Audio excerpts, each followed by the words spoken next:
Right, well this is the second part of the numinous because Tom has just left. I'm not sure where it is, I'm sort of start again. So with the numinous, associated with Rudolf Otto and his book called The Idea of the Holy, where he talks about the holy other. So the book's called Idea of the Holy, H-O-L-Y, but the holy other is W-H-O-L-L-Y, the idea of the complete, and obviously the other is God. Now, the numinous experience is an experience where we are contacting God, so it's indirect as opposed to a direct experience. And it's often summarised by the phrase awe and wonder, that effectively we are awestruck, that we are wonderstruck, because we are in some way in the presence of God, or we're contacting the divine, contacting the ultimate.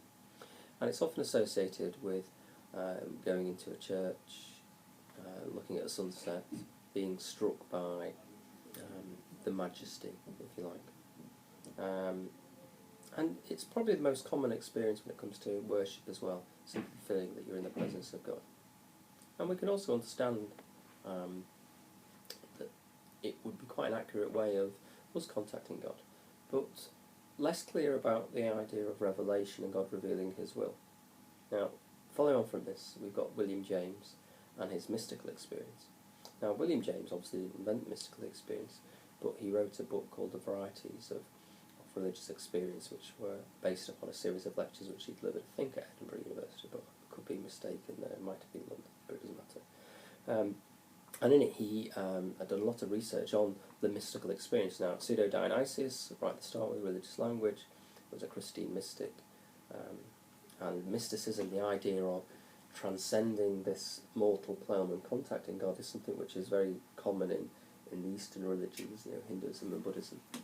The Buddha sitting under the Bodhi tree was trying to have a mystical experience, trying to achieve enlightenment.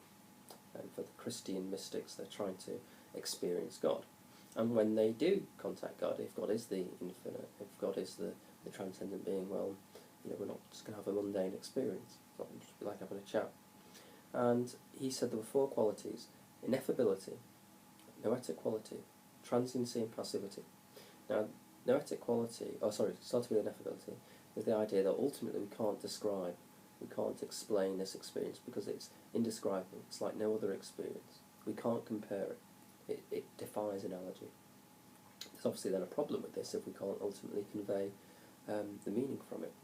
Does this mean that it is an accurate form of revelation, or is its accuracy in some way affected by our inability to communicate the message? But linked to that, it's got noetic quality. Apparently there is a message. The idea is that God does reveal his will, that we know, we get it. We might not be able to accurately express this, but we understand it. Transiency. The experience is very brief, yet the effects last a lifetime. The true mystical experience will have a profound effect on the person's life, even though it will only be a very short experience. And last one, passivity. The idea of not being in control. God is in control, we're not in control, or the object of the experience is in control. We're surrendering ourselves to the experience. It's also associated with a woman called St. Teresa of Avila, that you may remember.